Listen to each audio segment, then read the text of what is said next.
Lucy 语言家教 Welcome to Lucy Language Tutoring. I'm Scott, and this is Lucy. Real English. No textbooks, no classrooms. Today's lesson was produced in Taiwan's capital city of Taipei. Please listen to this recording while reading the lesson. Enjoy today's lesson. It's all coming right now from Lucy Language.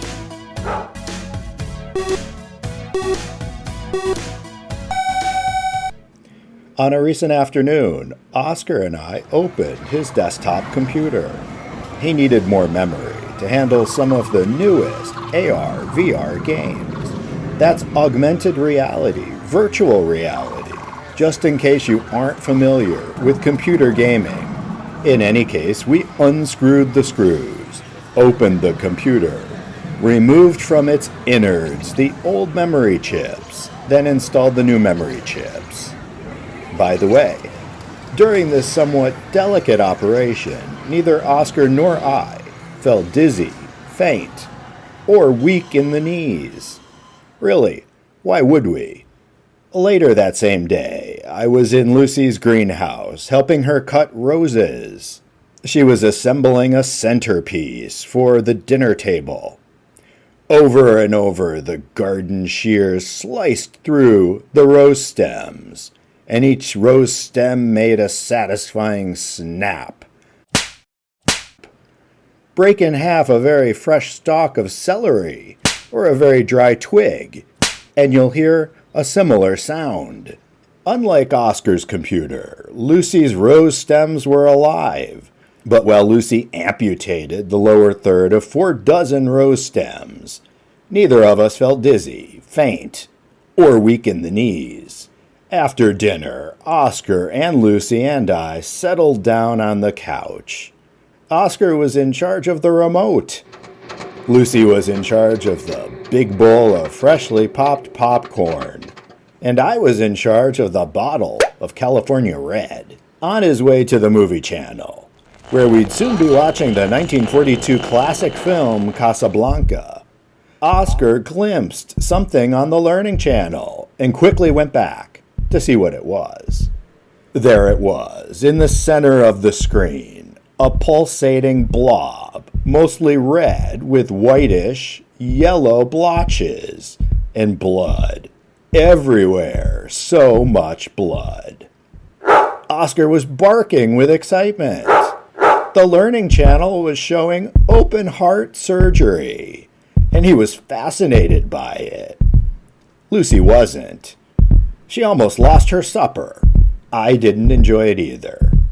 When I saw that open chest and the beating heart, my arms felt weak, and I almost dropped my wine glass.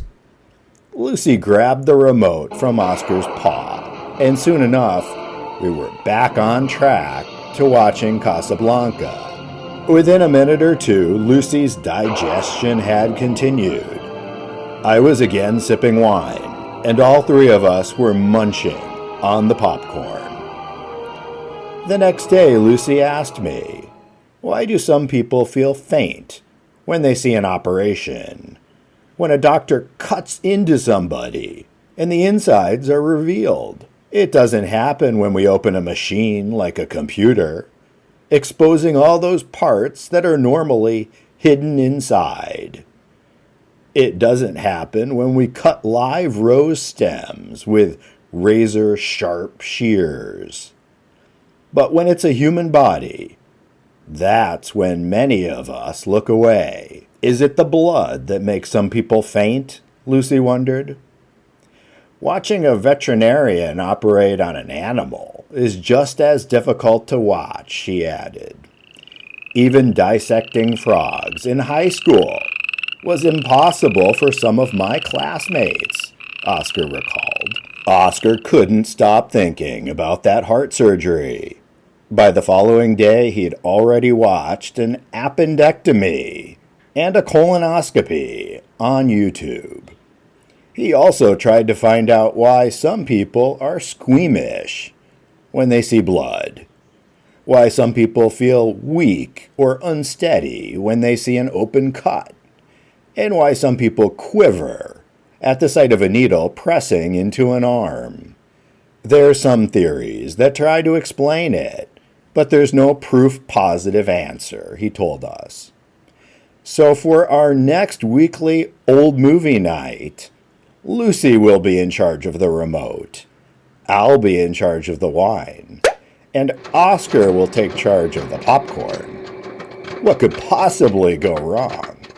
Thank you for joining us today. We hope you enjoyed the lesson. To purchase a copy of today's lesson, including the audio recording, a PDF of the lesson, and answer key, send email to lucylanguage@icloud.com for more details. Lucy 语言家教。